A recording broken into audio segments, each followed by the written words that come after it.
Hi, I'm Kathy and welcome to my kitchen. What do you do with the leftover carcass of the turkey after you've had the fabulous holiday meal and you've got this bone with a lot of turkey meat still on it? Well, I'm going to show you today what I do with my turkey carcass. I have this nice big turkey. Well, actually, it was about a 13-pound bird that we had, and so it still has a lot of meat left on it. And I'm going to use that, just put it in a big pot.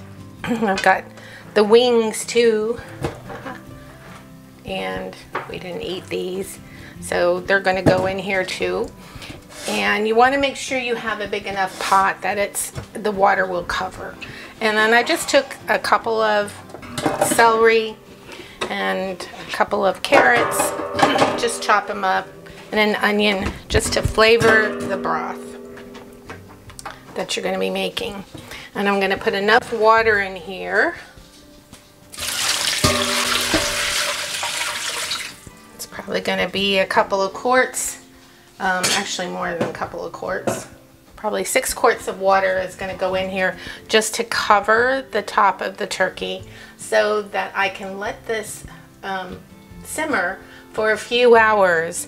And slow cooking it, you'll get the nice meat come and fall off the bone, and you'll have a lot of meat left in your broth. And you can make turkey soup, or you can use it for other things. So we're going to get this on the stove and get this going, but it's easy and it's just going to create a wonderful tasting broth, turkey broth. I've placed the turkey carcass into this big large pot. I have 6 quarts of water in here and a cut up onion, a couple of carrots, and a couple of celery. I've also added a couple of sprigs of fresh rosemary and fresh sage and a little bit of salt and pepper. Even though the turkey was seasoned, I like to add a little bit more seasoning into the stock. And we're just going to let this come to a boil, and once it's boiling, I'm going to then turn the heat down to medium-low, and I'm going to let this simmer for several hours and check it to see if the meat is all falling off the bone, and that's when the broth will be done. We'll see you in a few hours. This has been simmering for a little over 2 hours. As you can see, there's a lot of meat here, and it's falling off the bone. I mean, literally just falling off the bone. And this is going to make a wonderful meal. I haven't decided exactly what yet. Could be turkey soup with dumplings, or it could be turkey and rice soup. I could use it for a turkey pot pie, all kinds of things that you can make with leftover turkey. And I have a beautiful, beautiful turkey broth.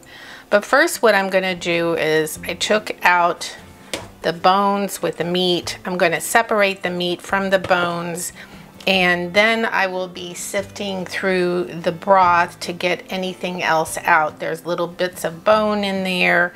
The veggies, I can take that out too, so that I just have a pure broth, and it's going to be delicious. So let's start picking the meat off the bones. I sometimes like to wear gloves when I do this, so just have some non-latex gloves, and that way I can get in there and not get all the turkey stuff underneath my fingernails, and separate all the meat from the bone. And see, it just really falls off. I don't like to keep the gristle, but look at that wonderful meat. Take the skin off there. And just great turkey meat. So much on there, and so much easier to get off the bone when you let it cook like this. You end up not throwing away and wasting so much. see what we can get off of this little wingtip. There's a little bit of meat there. Oh, it's still a little hot. And when you go back through the pot with a colander, a fine colander, you may have to go through it twice and get all the little bone bits out, because there are several little bone bits, you know, like this little piece, and there'll be several little pieces, and you want to make sure you get all of that out, because it's not fun when you're digging into a nice hot bowl of turkey soup and you have a bone that you bite into. Not very pleasant. So make sure you take the time to do this. It's so worth it. Oh, there goes the puggies. They're like, that smells good. Yeah, I know, Tao. You got some turkey last night. Haha, look what I found. The wishbone. See it? Save that for later. I remember growing up as a kid, it was like really, you know, kind of cool. I have two younger brothers, and we were always like, who's getting the wishbone? Who's getting the wishbone? As I got older, I knew where to look for it. So that probably wasn't fair to them, but I ended up getting the wishbone all the time. Oh well, they didn't cook in the kitchen.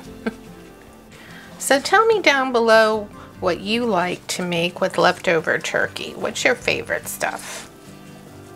I hope you all had a wonderful Thanksgiving, those of you who live in the US. I know my Canadian friends had Thanksgiving, I believe it was in October. This year with the COVID and not getting together with big crowds and lots of family, we actually, you know, had a nice Thanksgiving with some very good friends of ours from our church.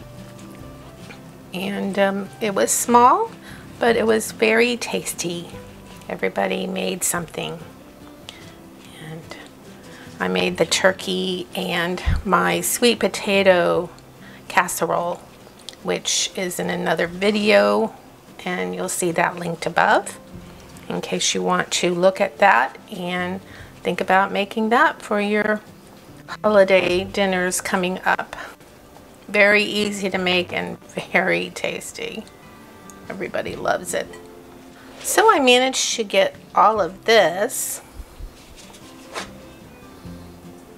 that much, off of the carcass. Not to mention that I still have a lot of turkey that I cut off last night. And let me show you the broth and how that looks. Here we are with the broth, and it's got the vegetables still in there, but there's a lot of meat in here too that came off the bone. And what I'm going to do with this is I'm going to sift it through a colander so that I get out all the bits and pieces and end up with just purely the broth. And then you can take the broth and you can split it up and freeze some of it. You don't have to put all of it in the fridge, and that way you've got some nice, wonderful homemade turkey broth for the future when it's cold outside and you want to make some good turkey soup or whatever. So that's it, guys. It's so simple. It just takes a little time and a little patience, but it's so worth it. Well, I hope you like this video, guys, and I hope you give me a thumbs up. And don't forget to subscribe and click on that little bell so you get notified of my next video. I upload every week, and so don't forget and share with your friends and give me some love. I really appreciate all of those who are my subscribers, and I look forward to meeting some new ones. So until next time, bye.